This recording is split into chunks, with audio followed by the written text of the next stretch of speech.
degrés estimés à Cotonou et environ. Mesdames et messieurs, bonjour au sommaire de cette édition. Passation de commandement à la tête de la Direction générale de la police républicaine. Brice Alowanou a pris officiellement fonction. Vous aurez les précisions dans ce 13h au Bénin.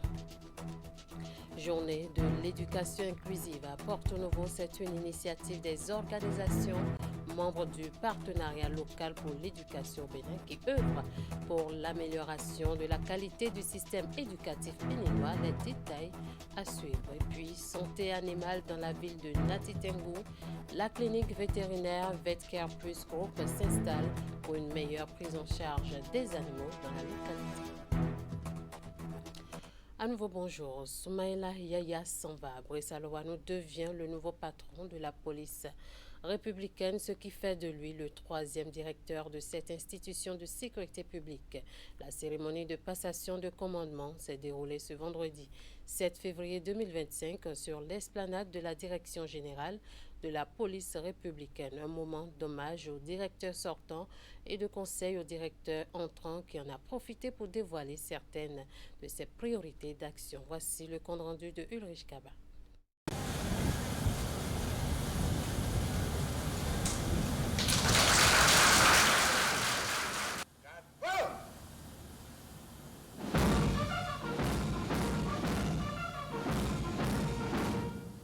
Voici le nouveau patron de la police républicaine, le contrôleur général de police Kokou Brice Alowanou, précédemment adjoint du désormais ex-DGPR Soumaïla Alabi Yaya.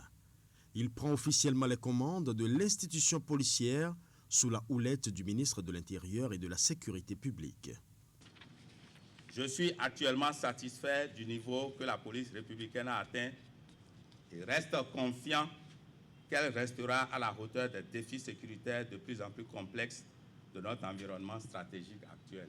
Pendant son temps de commandement, ce brillant officier a fait preuve d'un engagement exemplaire et d'une détermination sans faille. Son leadership a été marqué par une vision claire et une capacité remarquable à mobiliser ses équipes autour des enjeux cruciaux de la sécurité au Bénin. Rappelant les défis sécuritaires qui s'imposent aujourd'hui face à la criminalité sous toutes ses formes et surtout l'extrémisme violent et le terrorisme qui éprouvent les forces de sécurité et de défense, le nouveau directeur de la police républicaine dévoile un pan de ses priorités d'action. Je m'engage donc à développer des approches concertées avec les forces de défense pour contrer ces menaces avec vigueur et efficacité. Renforcer la coopération inter-forces, notamment entre la police et l'armée, s'impose donc à nous pour relever les défis de la sécurité nationale. Lutter contre le rançonnement et la corruption dans nos rangs ne doit pas être un tabou. La police est au service du peuple et il devient aussi impératif que le partenariat police-population soit renforcé pour construire véritablement la police communautaire.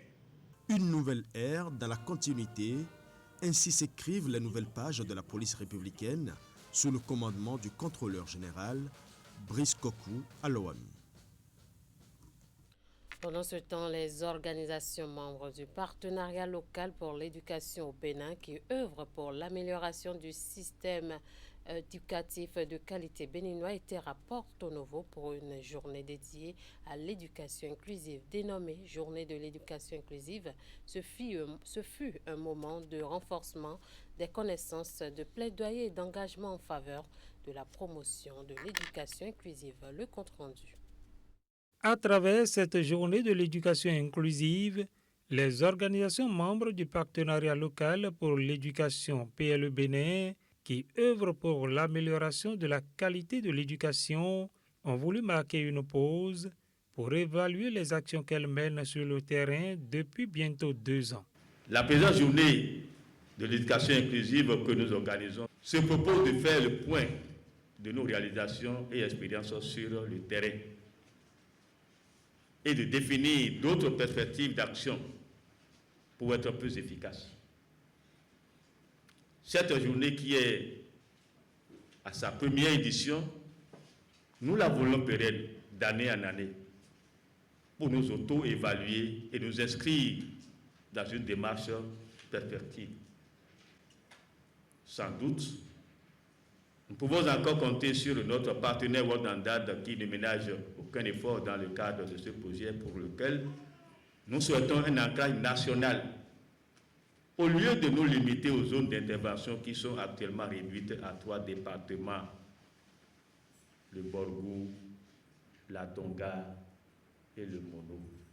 Les actions mises en œuvre par le consortium PLE Bénin ont donné des résultats très satisfaisants qui augurent d'un lendemain meilleur pour le système éducatif béninois, diront les autorités politico-administratives présentes à cette journée de l'éducation inclusive. Des progrès significatifs sont accomplis dans le cadre de l'amélioration de la qualité de l'éducation au Bénin.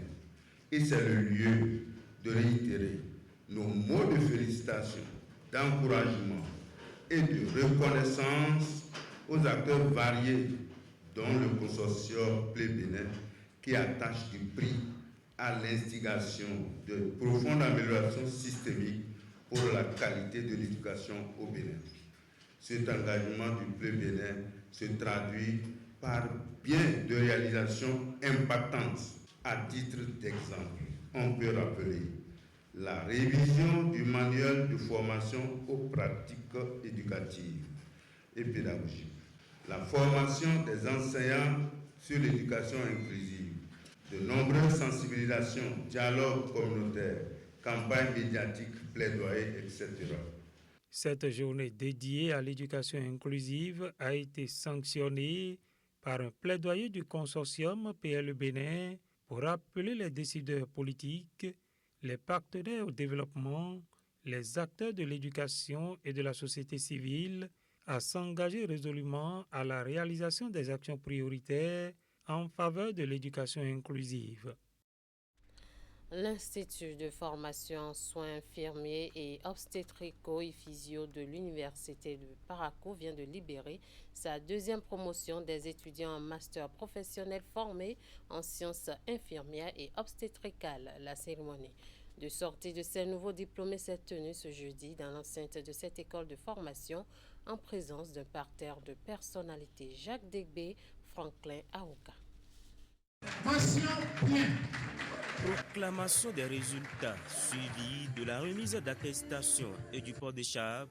Ce sont là les principaux temps forts de cette cérémonie de sortie de la 2e promotion des masters et visio. Au total, 36 récipiendaires, dont 22 en instrumentation et aide chirurgicale et 14 en santé sexuelle et reproductive, ont reçu leur parchemin. Chers diplômés, c'est le moment de saluer votre engagement qui aura permis de surmonter bien de difficultés lors de la mise à l'échelle de nos masters.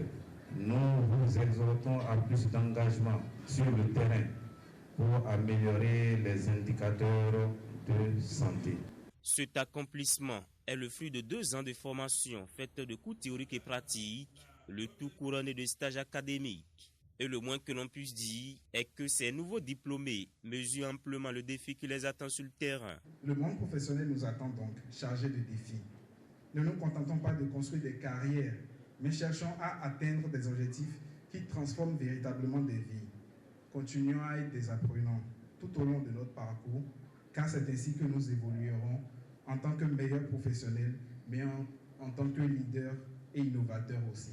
Vous serez désormais donc en première ligne pour garantir aux populations un accès à des soins de qualité. La qualité des soins de santé reste au cœur des priorités de l'ANEL et de l'AFD. C'est pourquoi nous poursuivons notre engagement à travers la seconde phase du projet Équité D qui a été déjà lancé pour la période 2024-2028. Le terrain, justement, ce sont les établissements sanitaires où ces paramédicaux seront appelés à combler le vide créé en personnel de santé. N'oubliez pas que la roue ne sera pas toujours linéaire. Il y aura des moments où vous vous sentirez perdu, où vous douterez de vous-même. Mais souvenez-vous toujours de la force qui vous a permis d'arriver jusqu'ici. Le recteur Bertrand Sogosiboko, les représentants du ministre de la Santé et du ministre de l'Enseignement supérieur et de la Recherche scientifique, toutes ces autorités ont salué l'esprit de sacrifice de ces jeunes diplômés, tout en les invitant à faire preuve de professionnalisme sur le terrain, le tout devant leurs parents et amis venus les soutenir pour la circonstance. La mandature 2025-2030 des élus consulaires est officiellement installée. C'est au cours de la première session ordinaire de l'année consulaire de cette année 2025, organisée ce vendredi par la Chambre de commerce et d'industrie du Bénin à son siège à Cotonou. La cérémonie d'ouverture des travaux a été présidée par le ministre de l'Industrie et du Commerce, Hugues Vingbe, et Henri Ganti pour le compte-rendu. Après la proclamation des résultats du processus électoral de janvier 2025, les 69 élus consulaires entrent officiellement dans leurs fonctions. Cette première session ordinaire de l'Assemblée consulaire de l'année 2025 consacre l'installation de la mandature 2025-2030 de l'Assemblée consulaire, occasion pour le ministre de l'Industrie et du Commerce de saluer le bilan de l'équipe sortante. Le gouvernement a noté avec satisfaction que les réformes opérées au niveau de la CCIB ont abouti à des résultats probants.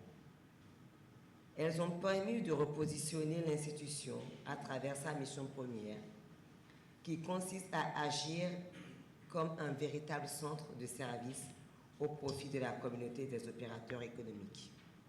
À l'endroit de la nouvelle mandature qui reçoit le flambeau de la CCI Bénin, Chadia Assouman procède à une énumération des attentes du gouvernement. Vous allez travailler aux côtés du gouvernement pour inciter et faciliter le développement des affaires, améliorer le climat des affaires. Vos divers appuis et contributions sont vivement attendus dans le cadre de cette amélioration et surtout de votre engagement aux côtés du gouvernement. À ces attentes sont greffées une multitude de missions, dont la réduction à 10% au plus du taux de mortalité des entreprises créées au cours de la mandature dans les 3 premières années de leur création, ainsi que la construction et la mise en exploitation du nouveau siège de la CCI Bénin. L'autorité ministérielle a par ailleurs invité les élus à créer un cadre réglementaire favorable à la promotion de la femme au sein de l'institution. Madame la ministre l'a évoqué tout à l'heure, les principaux piliers sur lesquels cette nouvelle mandature travaillera. Mais ce qui est important pour moi, et à juste titre, quand nous sommes dans un pays comme le Bénin qui affiche des ambitions très fortes, on ne peut espérer aucune prospérité sans le rôle critique de l'énergie. Donc moi, au sein de cette nouvelle mandature, c'est de porter cette vocation-là encore plus haute. Il sera également procédé au cours de cette session à l'élection des différents organes dirigeants de la CCI Bénin. 3 908 000 francs CFA, c'est ce que va coûter les modalités des opérations de voyage pour chaque candidat au Hajj 2025. Le gouvernement, qui a subventionné les choses, entend offrir une commodité adéquate à ces 2300 aspirants à cette expérience en Terre Sainte. C'est le ministre des Affaires étrangères qui a dévoilé l'essentiel des innovations et autres mesures prises en faveur des pèlerins. L'assistance avec Hidayat Salifou. La bonne nouvelle est finalement tombée en direction de la communauté musulmane et surtout des pèlerins, de même que les agences agréées de convoyage. Le coût du voyage en Terre Sainte d'Arabie Saoudite pour les candidats au Hajj 2025 est de 3 908 000 francs CFA, un tarif fixé après la subvention du gouvernement qui s'élève globalement à 700 millions de francs, assorti de plusieurs innovations pour le confort des pèlerins. Cette année, sous les instructions du président de la République, nous avons décidé de tirer leçon de ce qui s'est passé l'année dernière et de rehausser une fois de plus la barre. Aucun pèlerin, j'insiste là-dessus, aucun pèlerin ne sera dans une chambre de plus de 4 lits. Il n'y aura aucune chambre de plus de 4 lits et j'invite les sociétés agréées à respecter cela. La seconde chose qui est importante pour nous et sur laquelle nous avons voulu mettre l'accent, c'est le confort à Mina et à Arafat. Le Bénin, cette année, pour tous les pèlerins, prendra un package catégorie B. nous sommes passés de D à B pour tous les pèlerins. Ça se traduit par le fait qu'il y aura une climatisation, une tente de qualité meilleure. Cela se traduit par le fait qu'il y aura des services supplémentaires qui pourraient être disponibles pour ceux d'entre nos pèlerins qui ont des difficultés de mobilité. Cette année, nous avons une cuisine qui est entièrement dédiée au Bénin, qui ne servira que les pèlerins béninois. Le prix de revient total du Hajj pour cette année est de 3 908 000 francs CFA. Cet effort réalisé par le gouvernement a une incidence de 700 millions de francs CFA.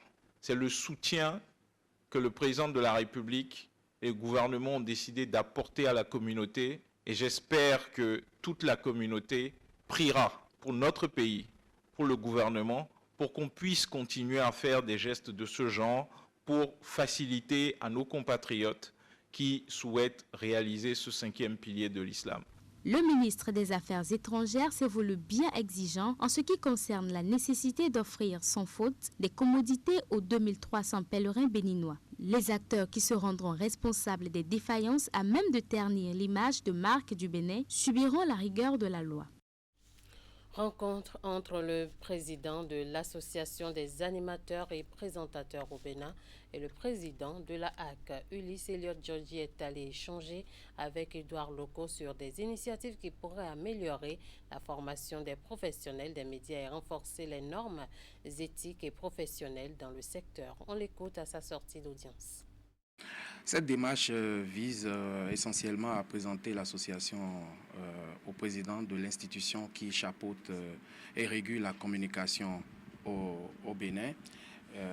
C'est une démarche également de disposition à coopérer avec l'institution parce que nous avons remarqué que les animateurs, présentateurs dans les médias, que ce soit radio, télévision ou même dans le live, sont peu associés au fonctionnement de la HAC, aux formations, aux sensibilisations. Nous sommes venus donc informer le président de l'existence de l'association et notre disponibilité à coopérer avec l'institution. Nous avons été très bien reçus par le président qui a aimé la démarche et a promis vraiment nous accompagner dans nos actions futures, notamment les formations, les sensibilisations un peu partout sur le territoire national parce que c'est une association à caractère national qui a plus de 200 membres sur toute l'étendue du territoire national. Donc nous sommes engagés sur un sentier de régulation, de sensibilisation et surtout de formation des acteurs du secteur de l'animation et de la présentation au Bénin. À Banikwara, dans le département de l'Alibori, de jeunes élèves pères éducateurs du collège de la localité ont réussi à briser le tabou de la gestion de l'hygiène menstruelle. Ils se sensibilisent entre eux, permettant ainsi aux filles en âge de puberté de se sentir en confiance pour mieux faire face aux nouvelles transformations physiologiques de leur corps. Un projet initié par le gouvernement béninois qui a de forts impacts sur les grossesses précoces et les décrochages scolaires. Ulrich Kaba et Henri Ganti nous en disent plus. Merci. Nous sommes là aujourd'hui pour vous faire une sensibilisation sur le port des serviettes hygiéniques. Une sensibilisation sur le port des serviettes hygiéniques. Ces élèves du Collège d'enseignement général de Banikwara brisent les tabous liés à la santé sexuelle reproductive et surtout à la gestion de l'hygiène menstruelle. Et c'est en pleine récréation qu'ils sensibilisent leurs camarades. Et pour les couches traditionnelles, on plie ça et ensuite on place. Et la partie où le sang va rester, la partie là doit être un peu épaisse. Et concernant des couches recyclables, ça a des boutons. Donc quand on place ça sur le slip, on pince ça derrière pour que ça aussi, ça ne tombe pas. Pour les couches jetables, il y a des parties qui ont de colle qui vont garder le slip. Donc on colle la partie là. Ces pères éducateurs sont formés dans le cadre du projet FABA Cash Plus Care, un projet du gouvernement béninois financé par le Royaume des Pays-Bas et le Canada et exécuté par l'UNICEF et ses partenaires, notamment l'Organisation internationale EDUCO. Le choix des pères éducateurs relève d'une étude minutieuse. Les enfants pères éducateurs sont des enfants d'abord modèles dans leur communauté, qui travaillent bien, qui ont une bonne mode de vie et qui sont désireux de pouvoir aider leur communauté. Ce sont eux que nous avions, avec l'aide de l'administration, identifiés au sein de l'école, à qui nous avions administré diverses formations et eux, à leur tour, ils relaient ces informations-là de façon périodique auprès de leurs pairs. Grâce à cette formation, les élèves ont compris qu'il n'y a aucune discrimination à entretenir vis-à-vis des filles. Mieux, le leadership féminin est stimulé et entretenu. Les garçons doivent soutenir les filles lorsqu'elles sont menstruées parce que les menstrues sont des phénomènes naturels qui arrivent à toute fille normale. Au-delà de la gestion de l'hygiène menstruelle, cette opération participe sensiblement au maintien des filles à l'école parce qu'elle réduit les cas de grossesse précoce et surtout les décrochages scolaires. Dans un passé récent, on en comptait à tour de bras. Mais depuis que ce projet-là a été mis sur pied, par exemple, il y a juste 72 heures que j'ai déclaré 0 grossesse pour le trimestre. Ces enfants prennent désormais leur destin en main en se faisant former et en formant à leur tour leurs camarades. Plus de tabous, plus de grossesse précoce, plus de décrochage scolaire pour ces nombreuses filles. La ville de Nati-Tengu dispose désormais d'une clinique vétérinaire pharmacie pour une meilleure prise en charge sanitaire des animaux. Je l'ai annoncé en titre, son nom, clinique vétérinaire VetCare Plus Group. La mise en service officielle de l'infrastructure a été faite samedi 1er février 2025 à la faveur d'une cérémonie qui a mobilisé éleveurs, partenaires du sous-secteur élevage et autorités politico-administratives de la ville. Alassane Aruna pour les détails. C'est un jour exceptionnel pour les populations agro-pastorales de Nati-Tengu et ses environs. Elles disposent désormais d'une clinique pharmacie vétérinaire formelle destinée à la prise en charge sanitaire efficiente des animaux. Son nom, Clinique VetCare Plus Group. C'est avec une immense fierté et une grande joie que je vous accueille aujourd'hui pour l'inauguration de VetCare Plus Group. Ce projet est le fruit d'un engagement profond envers la santé et le bien-être des animaux. Notre mission est claire, c'est d'offrir des soins vétérinaires de qualité en liant expertise, innovation et compassion. Des animaux sains, des hommes en bonne santé et une planète saine, telle est la vision de Vétérinaires sans frontières Belgique, principal facilitateur de cette initiative. Fidèle à sa vocation de rendre les soins de santé accessibles à un plus grand nombre d'éleveurs à travers un service vétérinaire privé de proximité, Vétérinaires sans frontières Belgique a suscité la création de cette clinique. Au niveau de VSF, nous croyons qu'en soignant convenablement les animaux, la santé des êtres humains qui dépendent de cette activité d'élevage sera considérablement améliorée. Parce que, comme vous le savez, il y a toute la problématique des maladies zoonotiques, des maladies qui passent de l'homme à l'animal et vice-versa. Donc de l'animal à l'homme surtout, c'est le plus connu. Et donc, c'est important de prendre soin des animaux si on voudrait prendre soin correctement des êtres humains. Et nous pensons que tout ça, se faisant dans un contexte global, l'environnement va mieux s'en porter. Pour une opérationnalisation efficace de cette clinique en zone rurale, des relais communautaires sont prévus dans toutes les communes de l'Atakora. Aujourd'hui, c'est un ouf de soulagement pour notre communauté, la communauté des éleveurs. C'est pourquoi je m'en vais exprimer notre profonde gratitude à Vétérinaires sans frontières pour le privilège accordé à la ville de Nati-Tengu d'abriter cette clinique vétérinaire. Cela dénote de tout l'intérêt que vous manifestez envers nos communautés. À peine ouverte, que la clinique VetCare Plus Group offre déjà une campagne de vaccination gratuite aux animaux domestiques de la ville. Un tour sur le campus d'Abomey-Calavier à présent pour découvrir ces pépites en herbe du roller sport. Il s'agit des enfants membres du club Angel, dirigé par le coach Didier Octaviano Adeloui. On les découvre ensemble avec Julie Cho et Simon Rolon. Sur le terrain de l'université d'Abomey-Calavi, Richnel, Karen, Élisée et d'autres coéquipiers s'entraînent au relais sport. Suivant les consignes de leurs entraîneurs, ils exécutent avec aisance les techniques de patinage qui forcent l'admiration.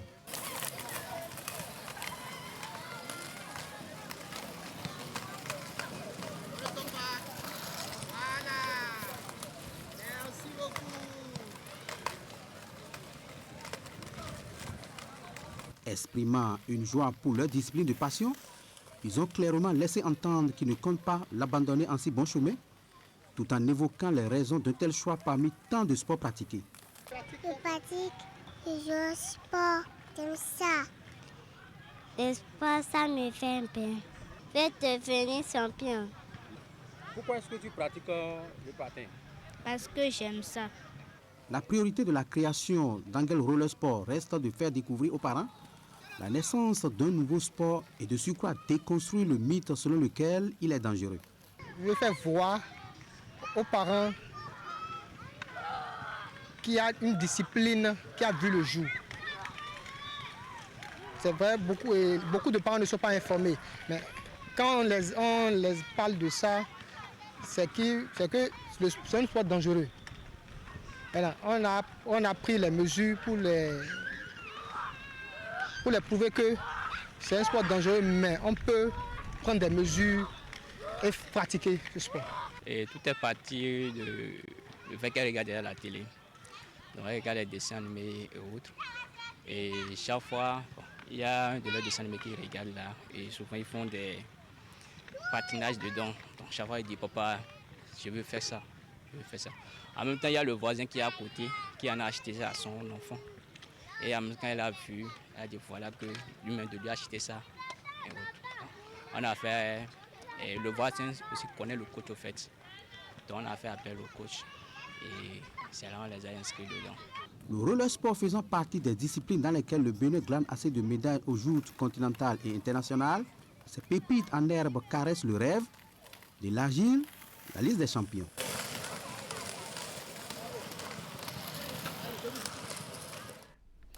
Fin de ce 13h au Bénin. Merci de nous avoir suivis. Merci à toute l'équipe de rédaction, de réalisation et de diffusion. Passez un très bon week-end en compagnie de nos programmes.